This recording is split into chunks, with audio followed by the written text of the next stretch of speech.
Yo guys, Jonathan here, good morning. Today we got a brand new iPhone. Thank goodness it is not called the iPhone 9.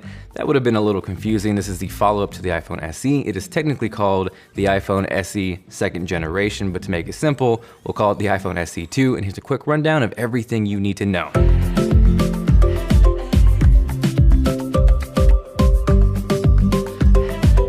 Now, yeah, this definitely does not look like a 2020 phone by any means, especially with those bezels. It looks like an iPhone 8. But I think, again, the biggest thing here is one, it packs the same internals as the $1,000 iPhone 11 Pro, but the bigger thing here is that it comes in just like the iPhone SE did at $399.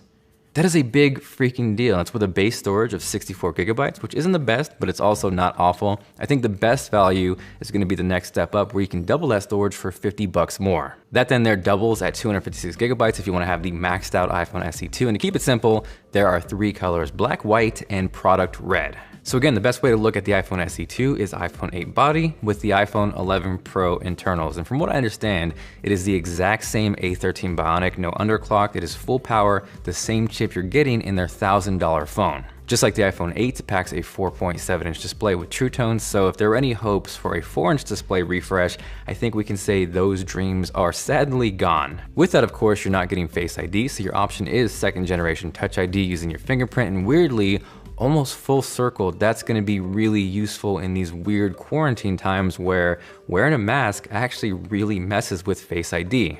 Now, a couple differences with the iPhone SE 2 compared to the iPhone 11 or 11 Pro is one, there is no ultra wide angle lens, just a single wide angle, and also there is no night mode. So those are potentially two big things you're giving up with that price drop. Aside from that though, because again, most of the processing happens on that A13 Bionic, you're getting Smart HDR, portrait mode, although much like the iPhone XR, because it's a single lens, that is limited to people and not pets, sadly.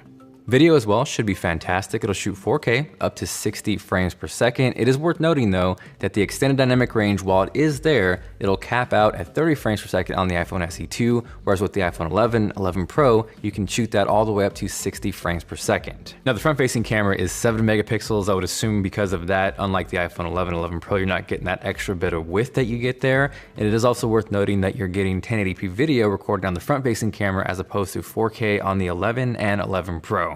So there definitely are some trade-offs with that price drop as we kind of round them up. 4K front-facing video, ultra-wide, night mode, but are those trade-offs worth the price difference? Again, the iPhone SE 2 is $300 cheaper than the iPhone 11 and $600 cheaper than the iPhone 11 Pro with the same exact chip inside. From there, smaller details is the Apple logo is now moved from the top down to the center to match the current lineup. Initially, when that happened with the iPhone 11 and 11 Pro, I wasn't sure how I felt about it, but now it looks totally normal to me. As far as charging goes, the iPhone SE 2 does support wireless charging, thank goodness. There is also support for fast charging, but in classic Apple fashion, you're gonna have to buy that separately. In the box, you're getting a 5-watt charger. Battery life should be on par with the iPhone 8, which I guess is okay news. I would have hoped for a little better performance there. There's gigabit LTE, Wi-Fi 6, dual SIM, eSIM, and it's also water and dust resistant. I believe pre-orders will start this Friday and then arrive April 24th. So yeah, that is the iPhone SE 2, or technically